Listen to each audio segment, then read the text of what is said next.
사도행전 9장 1절에서 11절까지 말씀입니다. 사울, 율법에서 바울, 은혜가 되다 라는 제목으로 말씀 함께 나누겠습니다. 사도행전의 주요 핵심 내용인 하나님의 나라의 복음, 이게 이제 천국 복음입니다. 이 천국 복음, 이 기쁜 소식이 이제 선민 이스라엘 백성만 국한돼서 제한되어서 머무는 게 아니라 이방인에게까지, 이 이방인은 우리도 이제 포함되는 겁니다. 그렇게 전파가 되는 것인데 유대인에서 이방인에게까지 복음이 계속 확산되고 있다는 것이죠. 그리고 유대인 측면에서 봤을 때 이교도인 이방인, 이 이방인은 이제 젠타일이라고 부르는데 그것이 사도행전 1장에 이제 언급이 되었거든요. 사도행전 1장에 보면은 사마리아와 땅끝까지 이르러 내 증인이 된다라는 말이 있습니다. 사도행전 1장 8절입니다. 오직 성령이 너희에게 임하시면 너희가 권능을 받고 예루살렘과 온 유대와 사마리아와 땅끝까지 이르러 내 증인이 되리라 하시니라. 자, 여기서 보면은 성령이 하나님의 영이죠.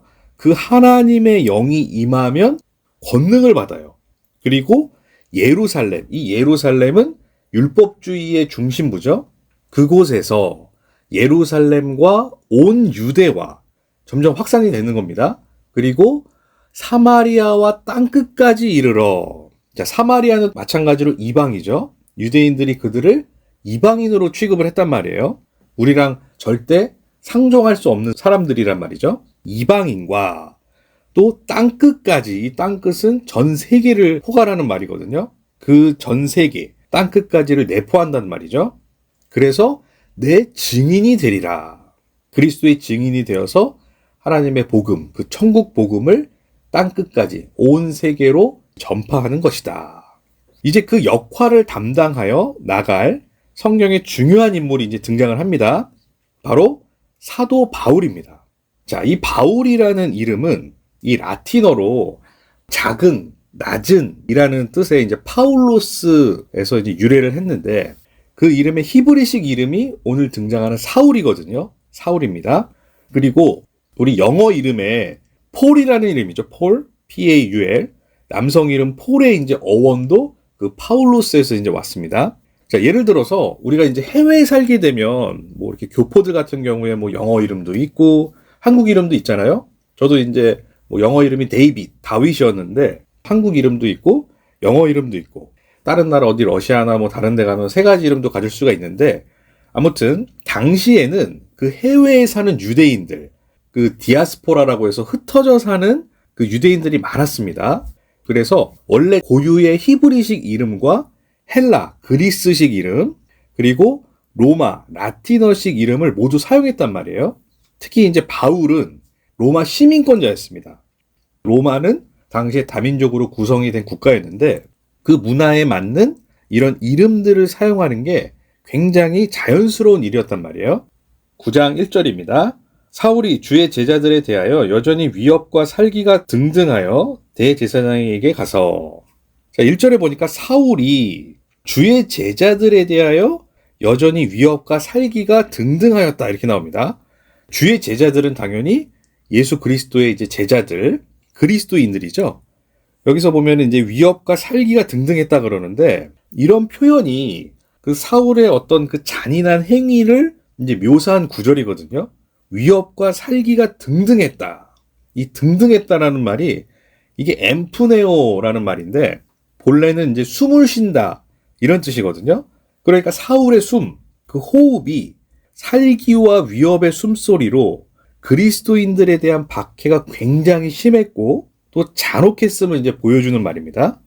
2절, 다메섹 여러 회당에 가져갈 공문을 청하니 이는 만일 그 도를 따르는 사람을 만나면 남녀를 막론하고 결박하여 예루살렘으로 잡아오려 함이라. 자, 사울이 대제사장에게 간 것은 기독교인에 대한 이제 체포권을 받기 위해서 이제 갔어요. 당시의 대제사장은 그 70인으로 구성이 된 그 사내들인 의회 의장으로서 로마로부터 부여받은 그 사법권을 모든 유대인들에게 행사가 가능했습니다. 그리고 여기서 보면은 다메섹 여러 회당에 가져갈 공문을 청했다 그래요. 또한 그리스도의 도를 따르는 사람은 전부 이제 체포를 해가지고 예루살렘에 데려오는 임무와 역할을 맡았단 말이에요. 그래서 이제 그리스도의 도라고 하는 것은 바로 복음이죠. 원웨이. 하나님의 그 도, 그 진리의 복음 말씀입니다. 자, 3절입니다. 사울이 길을 가다가 다메섹에 가까이 이르더니 호련히 하늘로부터 빛이 그를 둘러 비추는지라. 자, 사울이 이제 아주 신비하고 신기한 이제 체험을 합니다. 다메섹 도상으로 가는 그 길 가운데서 어떤 일이 이제 벌어졌냐면 길을 가다가 다메섹이라는 곳이 다마스커스라고 하는데 그 예루살렘 동북쪽에 위치한 고대 도시라고 합니다. 그리고 삼면이 다 산악으로 둘러싸인 해발 한 700m의 고원지대예요. 그곳에 가까이 이르더니 갑자기 호련히 하늘로부터 빛이 그를 둘러 비쳤다 그래요. 자, 바울이 사도행전에서 자신이 이러한 이 신비로운 체험, 간증을 이제 얘기하는 장면이 두 군데 더 나오거든요. 사도행전 전체로 봤을 때. 사도행전 22장 6절인데요. 같은 표현인데 조금씩 달라요. 비교해서 보겠습니다. 가는 중 다메섹에 가까이 갔을 때에 오정쯤 되어 호련히 하늘로부터 큰 빛이 나를 둘러 비치매. 본문에서는 그냥 빛이 그를 둘러 비쳤다 그러는데 사도행전 22장 6절에는 큰 빛이 나를 둘러 비쳤다. 사도행전 26장 13절에 보면은 왕이여 정오가 되어 길에서 보니 하늘로부터 해보다 더 밝은 빛이 나와 내 동행들을 둘러 비추는지라. 자, 여기서는 해보다 더 밝은 빛이라 그래요. 그렇게 묘사를 하는 겁니다. 아무튼 사울과 함께 다메섹으로 가던 일행들 역시 사울이 동일하게 경험한 그 빛을 목격했다라는 거예요. 자, 4절입니다. 땅에 엎드러져 들으매 소리가 있어 이르시되 사울아 사울아 네가 어찌하여 나를 박해하느냐 하시거늘. 자, 이 4절은 굉장히 유명한 구절이죠. 그 빛이 이제 사울을 둘러 비추고 빛에 의해서 사울이 땅에 떨어졌어요. 이렇게 갑작스럽게 펼쳐진 초자연적 현상이 나타나니까 두려움과 공포심에 의한 이제 반응입니다. 그랬더니 소리가 들리는 거예요. 뭐라 그러냐면 사울아 사울아 네가 어찌하여 나를 박해하느냐. 이제 예수 그리스도의 음성이 들리면서 어찌하여 나를 박해하고 핍박하느냐. 자, 우린 여기서 이런 놀라운 경험, 체험, 현상에만 초점을 맞추는 경향이 있거든요. 사도 바울, 본인이 사울이었을 때 당연히 엄청난 기적과 경험이죠. 사울 개인적으로도 그렇죠.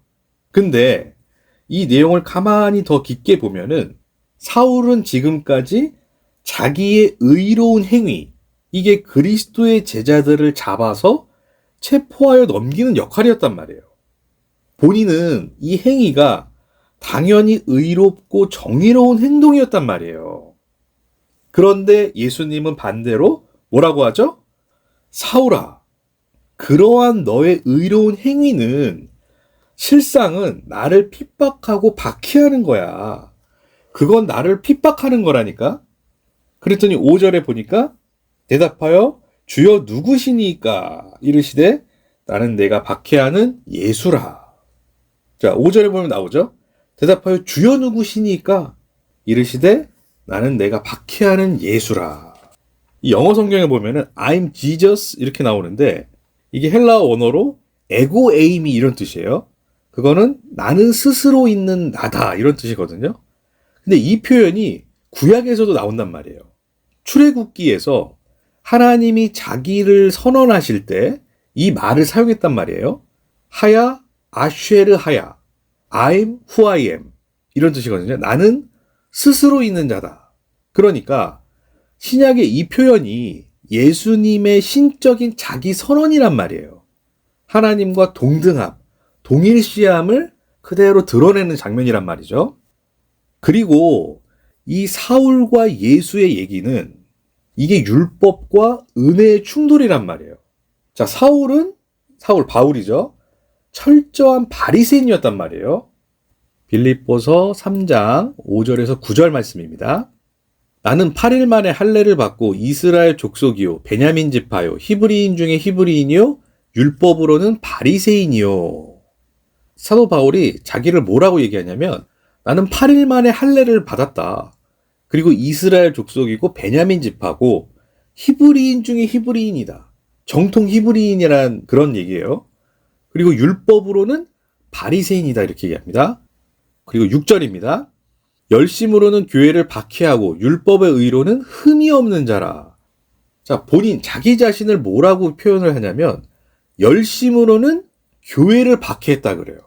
율법의 의로는 흠이 없는 자라 이렇게 얘기를 한단 말이에요. 그러니까 그 열심이 어디를 근간으로 한 열심이냐면 이게 율법을 근본으로 한 열심이란 말이에요. 그런데 율법의 의로도 흠이 없대요. 와, 이거 엄청나죠? 자기 자신을 율법의 그 법에 비춰봤을 때 전혀 흠이 없다고 이렇게 자기 자신을 굉장히 완벽주의자로 이렇게 얘기를 한단 말이에요. 자, 7절입니다. 그러나 무엇이든지 내게 유익하던 것을 내가 그리스도를 위하여 다 해로 여길 뿐더러. 자, 그러나 무엇이든지 내게 유익하던 것, 그 유익하던 것이 뭐였냐면 율법의 의였단 말이에요. 율법의 의. 근데 그것을 내가 그리스도를 위하여 전부 다 해로 여길 뿐더러. 8절. 또한 모든 것을 해로 여김은 내 주 그리스도 예수를 아는 지식이 가장 고상하기 때문이라. 내가 그를 위하여 모든 것을 잃어버리고 배설물로 여김은 그리스도를 얻고. 자, 여기서 모든 것을 해로 여겼다 이 말이 지금 율법의 지식, 그 행위와 지식이 다 들어갑니다. 그리고 그것을 해로 여겼다. 왜냐하면 내 주 그리스도 예수를 아는 지식, 그 예수를 아는 지식이 은혜의 복음이란 말이에요. 나를 살리는 복음이란 말이죠. 그리고 예수라는 그 자체가 벌써 나를 대신하여 대속해서 나를 살리는 존재란 말이죠. 복음이라는 게 그게 기쁜 소식이죠. 그래서 그 예수를 아는 지식이 가장 고상하다. 내가 그를 위하여 모든 것을 잃어버리고 배설물로 여김은 그리스도를 얻었다라는 거예요. 완전히 거기서 나의 모든 정체성이 바뀐 거예요. 9절. 그 안에서 발견되려 함이니 내가 가진 의는 율법에서 난 것이 아니요 오직 그리스도를 믿음으로 말미암은 것이니 곧 믿음으로 하나님께로부터 난 의라. 이제 내가 가진 의가 있는데 그 의는 율법에서 난 것이 아니래요. 지금까지는 사도 바울이 자신의 그 정체성을 어떻게 확립을 했냐면 율법을 통해서 자신의 모든 그 의를 성립하고 지켜서 생활을 했단 말이에요. 근데 그 의는 율법에서 이제 난 것이 아니다. 오직 그리스도를 믿음으로 말미암은 것이다. 그리고 믿음으로 하나님께로부터 난 의다라고 그래요. 그러니까 그 의, 이 디카이오순네, 그 의라는 것은 둘 중에 하나라는 거예요. 하나님께로부터 난 의, 이게 진짜죠. 그리고 율법으로부터 난 의란 말이에요. 그 율법으로부터 난 의가 바로 그림자요 모형. 반드시 이 지점에서 우리는 하나님께로부터 난 의로 넘어가는 것이란 말이에요. 모든 그리스도인들이 다 이 길을 통과한단 말이죠. 마찬가지로 사도 바울도 율법으로부터 난 의에서 하나님께로부터 난 의로 넘어갔단 말이에요. 자기 자신을 이렇게 얘기를 하는 것입니다. 본문 6절입니다. 너는 일어나 시내로 들어가라. 네가 행할 것을 내게 이를 자가 있느니라 하시니. 자, 6절에 보니까 이제 예수가 지시를 내립니다. 너는 일어나서 이제 시내로 들어가라. 내가 행할 것을 내게 이를 자가 있다. 이렇게 말씀을 하시고 7절입니다. 같이 가던 사람들은 소리만 듣고 아무도 보지 못하여 말을 못하고 서 있더라. 자, 같이 가던 사람들이 있었잖아요. 사울과 이제 함께 동행했던 사람들. 그들은 이제 소리만 듣고 아무도 보지 못해서 말을 못하고 서 있었다 그래요. 그러니까 여기서의 이제 강조점은 사울이 초자연적인 경험을 했잖아요. 그 사람이 바로 사울 본인이었다. 당사자였다. 그 사울임을 강조하는 거예요. 그리고 이러한 배경 설명을 통해서 또한 사울 혼자만 경험하고 끝이 아니고 사울의 일행들도 똑같이 체험하면서 그 일에 대해 아무 말을 못하고 서 있는 그 양자간의 모습을 이제 표현을 하는 겁니다. 8절, 이건 9절도 같이 하겠습니다. 사울이 땅에서 일어나 눈은 떴으나 아무것도 보지 못하고 사람의 손에 끌려 다메섹으로 들어가서 사흘 동안 보지 못하고 먹지도 마시지도 아니하니라. 자, 여기서 보면 사울이 이제 땅에서 일어났다 그래요. 근데 굳이 눈이 안 떠지는 거예요. 눈이 안 떠지는 거죠, 여기서. 자, 이러한 표현은 전부 지금 복음을 설명한단 말이에요. 자, 어둠에서 빛, 죽음에서 생명, 이제 부활을 암시하는 건데, 자, 아무것도 보지 못했다. 자, 이거는 우리 복음서에서 많이 나왔죠? 맹인, 소경, 그리고 말을 못하고 써 있었다. 말을 못하는 자, 벙어리. 이게 마찬가지로 예수님의 공생의 사역 때 다 치유하신 그 질병들이란 말이에요. 단순히 뭐 병을 고침 받아서 거기서 끝이 아니고 이제 어둠에서 빛으로의 그 구원을 설명하는 거란 말이에요. 그리고 여기서 보면은 9절에 사흘 동안 보지 못했다 그래요. 자, 사흘, 3일이죠. 3일 동안 보지 못하고 먹지도 마시지도 아니했다 그래요. 식음을 전폐한 겁니다. 자, 이것도 똑같이 3일, 그 사흘, 3일이라는 완전한 이 땅의 죽음을 상징하는 겁니다. 보지도 못하고 먹고 마시지 않는 것은 죽음, 사망을 나타내는 것이거든요. 마태복음 12장 40절 함께 보겠습니다. 요나가 밤낮 사흘 동안 큰 물고기 뱃속에 있었던 것 같이 인자도 밤낮 사흘 동안 땅속에 있으리라. 자, 구약에 보면은 그 요나서가 나오는데 요나 선지자도 밤낮 사흘 동안 큰 물고기 뱃속에 있었어요. 그 요나가 큰 물고기 뱃속에 들어갔는데 그 물고기 뱃속을 뭐라 그러냐면 스올이라 그래요. 스올. 이게 음부, 지옥이라는 뜻이거든요. 그 죽음의 상태를 말을 하는 겁니다. 근데 여기서 보면은 요나가 밤낮 사흘 동안 큰 물고기 뱃속에 있었던 것 같이 인자는 우리 알죠? 예수 그리스도. 인자도, 예수 그리스도도 밤낮 사흘 동안 땅 속에 있으리라. 인자도 밤낮 사흘 동안 땅 속에 있었다라는 거예요. 그리고 이후에 부활했잖아요. 근데 여기서 마지막 끝이 아니라 요나도 이제 물고기 뱃속에서 나왔단 말이에요. 요나서 2장 10절. 여호와께서 그 물고기에게 말씀하시매 요나를 육지에 토하니라. 하나님께서 그 스올, 지옥에서 아마르 말씀하셔야 그 지옥 밖으로 나올 수 있단 말입니다. 그러니까 생명을 살리는 건 하나님의 말씀밖에 없다라는 거예요. 왜냐하면 그 말씀은 영원하기 때문에. 그 원형인 예수 그리스도도 밤낮 사흘 동안 땅 속에 있다가 드디어 사망, 죽음을 이기고 부활했다라는 말이죠. 자, 요 말은 베드로전서 1장 3절 보겠습니다. 우리 주 예수 그리스도의 아버지 하나님을 찬송하리로다. 그의 많으신 긍휼대로 예수 그리스도를 죽은 자 가운데서 부활하게 하심으로 말미암아 우리를 거듭나게 하사 산소망이 있게 하시며. 지금 이게 다 똑같은 얘기란 말이에요. 사망, 죽음을 이기고 부활을 한 그 예수가 원형이고 구약에 수많은 선지자들이 쫙 나왔는데 그 중에 지금 요나서를 제가 이제 얘기를 했죠. 그 요나도 마찬가지로 똑같이 그 원형인 예수가 3일 동안 그 지옥 속에 들어가서 부활했던 것처럼 큰 물고기 뱃속, 그 스올, 지옥에서 여호와의 말씀으로 요나를 육지에 토해지는, 다시 부활하는 그 경험을 했다라는 거예요. 그 결정체가 바로 예수 그리스도의 부활이란 말이죠. 죽은 자 가운데서의 부활. 그게 우리를 거듭나게 하시고 그리고 거기에 살아있는 산 소망이 있게 하신다.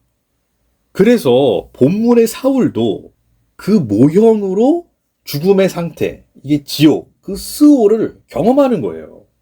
그리고 하나님의 부르심으로 밖으로 빠져나와서 이제 사도 바울의 그 사도의 역할, 그리스도의 제자의 역할을 한다라는 것이죠. 10절입니다. 그때에 다메섹에 아나니아라 하는 제자가 있더니 주께서 환상 중에 불러 이르시되 아나니아야 하시거늘 대답하되 주여 내가 여기 있나이다 하니. 자, 10절에 보니까 그때에 다메섹에 아나니아라 하는 제자가 있었어요. 자, 이 아나니아라는 말은 여호와는 은혜로우시다라는 뜻이거든요. 그런데 주께서 환상 중에 이제 불러 이르시는 거예요. 아나니아라 하시거늘 대답하되 주여 내가 여기 있나이다. 이렇게 대답을 합니다. 성경에서 이런 구절들은 신적 계시에 대한 문학적인 기술이거든요. 예수의 부름에 아나니아가 대답을 했잖아요. 이게 신의 부름에 대한 그 창조주, 피조물의 구약적 서술 형식을 띠고 있다는 거예요. 자, 요게 또 잘 나와 있는 구절들을 보도록 하겠습니다. 창세기 22장 1절입니다. 그 일 후에 하나님이 아브라함을 시험하시려고 그를 부르시되 아브라함아 하시니 그가 이르되 내가 여기 있나이다. 사무엘상 3장 4절입니다. 여호와께서 사무엘을 부르시는지라 그가 대답하되 내가 여기 있나이다 하고 신, 하나님, 여호와, 예수 그 부름에 창조물, 피조물이 그렇게 대답을 하는 거예요. 똑같은 서술 형식을 띠고 있다는 거죠. 신의 부름에 피조물이 반응하여 내가 여기 있습니다. 창세기에 아브라함도 나오고 사무엘상에 사무엘이 그렇게 등장하는 것이죠. 11절입니다. 주께서 이르시되 일어나 직가라 하는 거리로 가서 유다의 집에서 5사람 사울이라 하는 사람을 찾으라. 그가 기도하는 중이니라. 자, 직가라 하는 거리로 가라. 직가라 하는 거리. 이 직가라는 곳이 이게 어떤 무슨 지명이 아니고 동서로 일직선으로 곱게 쭉 뻗은 거리를 직가라 그러거든요.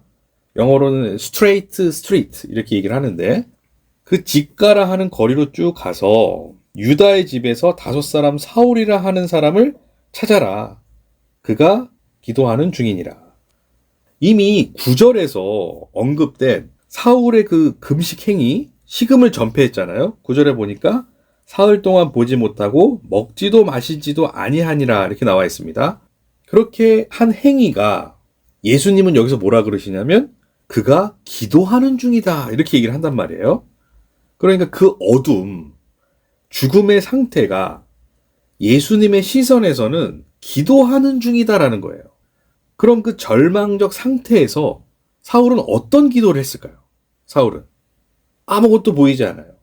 사흘 동안 정말 보지도 못하고 먹지도 못하고 마시지도 못하는 그런 절망적 상태, 완전한 죽음의 상태에 있었단 말이죠. 그 가운데 사울은 어떤 기도를 했을까? 모든 우리 그리스도인들의 기도랑 똑같은 것이죠. Save me.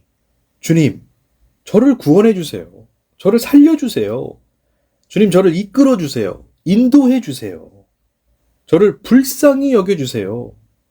우리가 전에 봤던 맹인거지 바디메오가 했던 것처럼 말이죠. 바디메오가 그런 소리를 외쳤잖아요. 다윗의 자손 예수여, 나를 불쌍히 여기소서. 그게 우리 하나님 나라 백성이 이 땅에서 외치는 소리란 말이에요. Save me, Lord. 그러면 뭐라 그러시죠, 예수님이? 이르시되 가라. 내 믿음이. 그게 믿음이라는 거예요. 주님을 향한 기도, 주님을 향한 그 마음, 그것이 너를 구원하였느니라. 그게 너를 구원하는 것이다. 그게 바로 하나님의 구원이다라는 거예요. 바로 그 기도를 이 사울이 했다라는 것입니다. 앞으로 이제 사도 바울의 여정이 시작이 되는데 정말 많은 고난과 핍박과 박해를 받습니다. 그럼에도 불구하고 하나님 나라의 복음은 왕성하여서 편만하게 전해진다라는 것이죠. 하나님 감사합니다. 이렇게 사울에서 바울로, 율법에서 은혜로, 그 자유의 복음으로 하나님 우리를 이 말씀을 통해서 알려주시니 감사드립니다.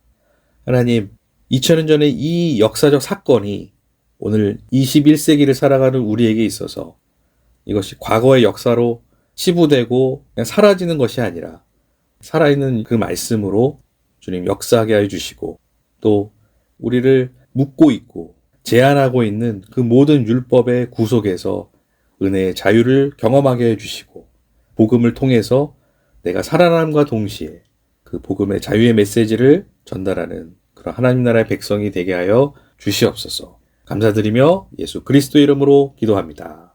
아멘.